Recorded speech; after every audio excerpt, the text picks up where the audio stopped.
Olá, meu nome é Marina Guel, esse é mais um vídeo do canal Monetizou e hoje vou falar sobre a possibilidade de um calote dos Estados Unidos.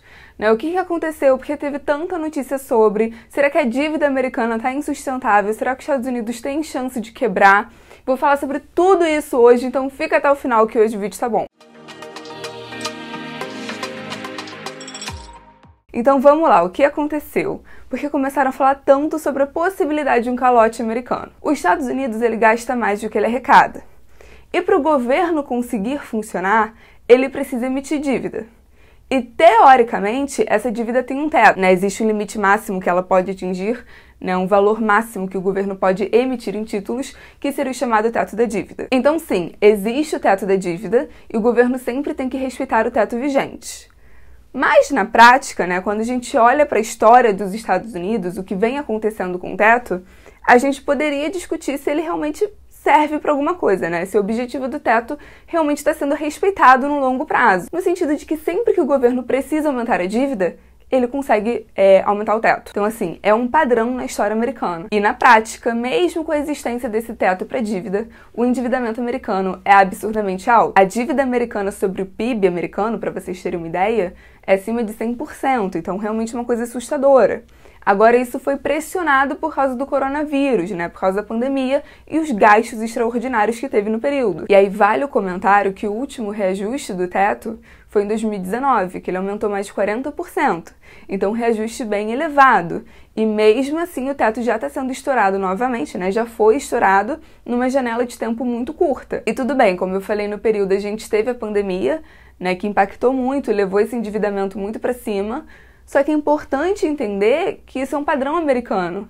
O padrão americano é você elevar o teto, estourar o teto e elevar o teto novamente. Comparando com 2007, por exemplo, pré-crise imobiliária, o teto aumentou 250% de lá para cá. É normal? O teto está sendo funcional? Ele está servindo para o seu objetivo?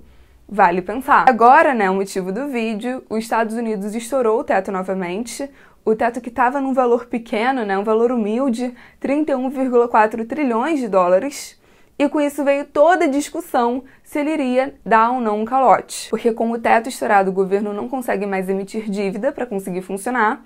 A receita não cobre o buraco, não é suficiente. Nessas últimas semanas, ele estava utilizando os recursos da Conta Geral do Tesouro, mas estão se esgotando. E aí veio toda a discussão sobre como eles iam conseguir grana, como eles iam conseguir funcionar se o teto não fosse renegociado. Já estavam, inclusive, falando sobre a possibilidade de um calote em junho, agora. Ah, Mariana, mas espera aí. Você está falando que o motivo de estarem discutindo um calote é que talvez o governo não consiga renegociar o teto da dívida, então talvez ele não consiga mais emitir dívida, mas no começo do vídeo você falou que sempre que necessário, o teto da dívida sobe, Que historicamente esse é o comportamento observado. Então por que toda essa discussão agora? A dívida dos Estados Unidos está tão alta que não consegue mais aumentar, ela ficou insustentável. É isso? Não. O motivo da discussão, por incrível que pareça, não é se a dívida americana é sustentável, não é se a gente está chegando realmente num teto final, não é se os títulos americanos são seguros, não é se a economia americana está muito fraca, não é isso. Na verdade, apesar de toda essa discussão, o mercado ainda vê o título americano como o título mais seguro do mundo. Ainda é o título mais demandado. As pessoas ainda confiam nos Estados Unidos. Sendo que vale lembrar que essa não é a primeira discussão desse tipo que está tendo. Já tivemos discussões sobre possíveis calotes antes e que não aconteceram e o teto continua aumentando. Estamos aqui e até agora não rolou. O real motivo para o teto ainda não estar fechado, no momento que eu gravo esse vídeo, o Biden, o presidente da Câmara, já chegaram num acordo, mas ainda falta ser aprovado.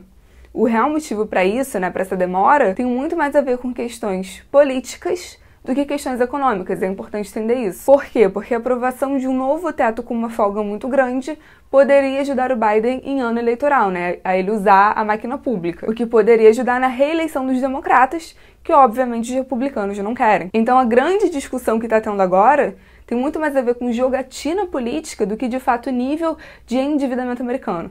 Entendam isso. Só que eles sabem que os Estados Unidos dar um calote traria consequências inimagináveis e não tem por que comprar este pato. Isso explicado, né? Explicado o que é o teto da dívida, explicado que toda essa discussão que está tendo agora sobre um calote tem mais a ver com questões políticas do que questões econômicas, explicado o nível da dívida americana, que realmente é muito alta, mas que mesmo assim os títulos americanos são os mais procurados do mundo, né? As pessoas ainda acreditam na economia americana.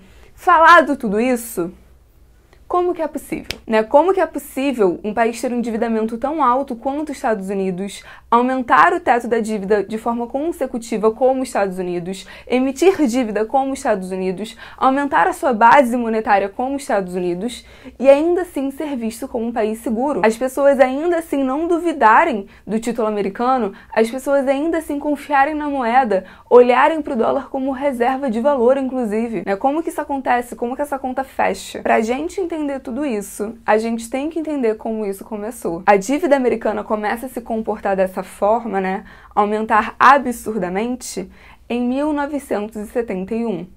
E o que aconteceu em 1971? O padrão ouro chegou ao fim. Ou seja, as moedas deixam de ser lastreadas.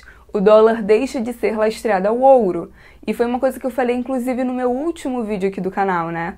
Que foi nessa época que as moedas deixam de agir como reserva de valor de fato e passam a ser utilizadas como ferramenta política. E de lá para cá, a base monetária se expandiu absurdamente. O endividamento dos estados aumentou absurdamente.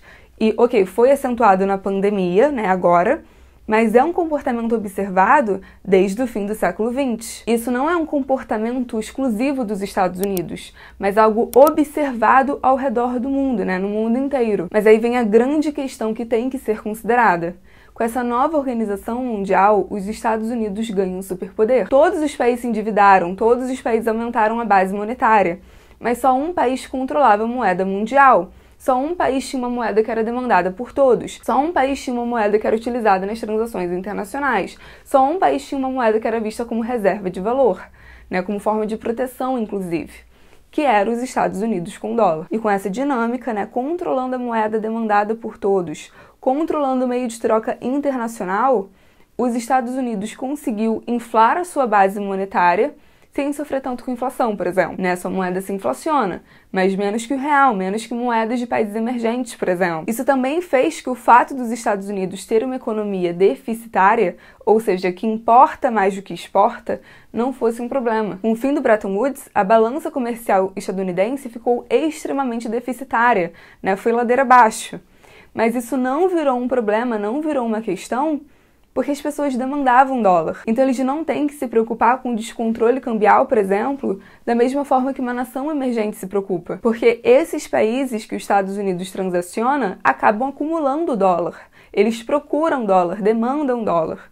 Então, ok, os Estados Unidos têm uma balança comercial deficitária, mas no fim do dia tá tudo bem, não vira um problema, porque ele é um exportador de moeda.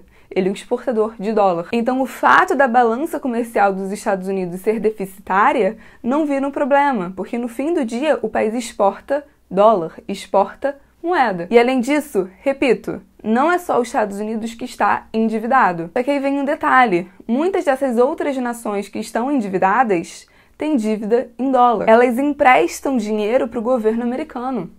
Então, tudo isso tem que ser considerado quando a gente vai falar de dívida americana. Nessa vantagem que os Estados Unidos têm por controlar a moeda mundial e como isso possibilita que ele tenha um endividamento mais alto. E aí que eu quero falar nesse vídeo, que no meio de toda essa discussão, é importante conseguir diferenciar essa questão sobre o calote que estava tendo nessas últimas semanas, né, que tem mais a ver com questões políticas do que econômicas, a questão da dívida americana, que de fato é muito alta, mas é entender por quê, né, como que consegue ter uma dívida tão alta e ter o título mais demandado do mundo, e como que a moeda americana, né, o dólar, ajuda em tudo isso. E terceiro, entender como o fim do padrão ouro contribuiu para esse aumento da dívida dos estados, compreendendo que não é só uma característica americana, mas sim mundial, com essa diferenciação dos Estados Unidos, né, por ele possuir o controle da moeda mundial. Entendendo tudo isso, a gente consegue perceber que mesmo se não tiver um calote agora, essa questão da dívida dos governos, né, que é um comportamento mundial,